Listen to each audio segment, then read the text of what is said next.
নমস্কার। আজকে আমরা দ্য হাফ কাফ ব্রিদিং অভ্যাস করব। আমরা মুখ থেকে ইনহেল করব, 4 সেকেন্ড হোল্ড রাখবো, আবার ফোর্সফুলি মুখ থেকেই এক্সেল করব।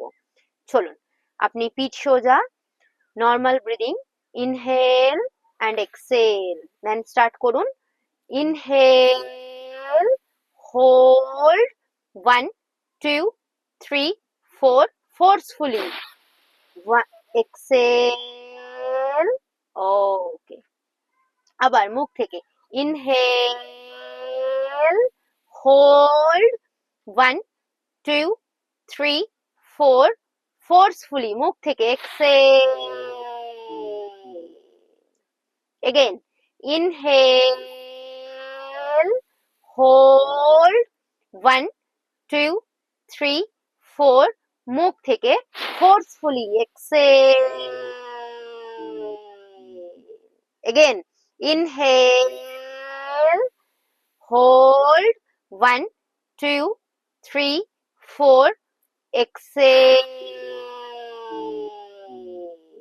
Normal breathing.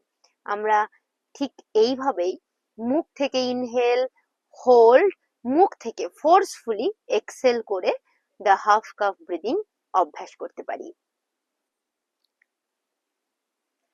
আমরা যে হাফ কাফ ব্রিদিং অভ্যাস করলাম, সেই হাফ কাফ ব্রিদিং এর কয়েকটি উপকারিতা সম্পর্কে বলুন। হ্যাঁ, এই ব্রিদিং করলে আমাদের যে ফুসফুসে যে কফ জমে যায়, সেই কফ বের করতে সাহায্য করে। এছাড়াও নিউমোনিয়া যে রোগ, সেই নিউমোনিয়া রোগের রোধ করতে সাহায্য করে, ঝুঁকিটা কমিয়ে ফেলে। হ্যাঁ। তাহলে হাফ কাফ ব্রিদিং অভ্যাস করলে আমাদের যে তীব্র কাশির জন্য যতটা শক্তি, তার থেকে কম শক্তি অপচয় হয়। তার সঙ্গে সিওপিডি রোগের অত্যন্ত কার্যকরী একটি ব্রিদিং হাফ কাফ ব্রিদিং।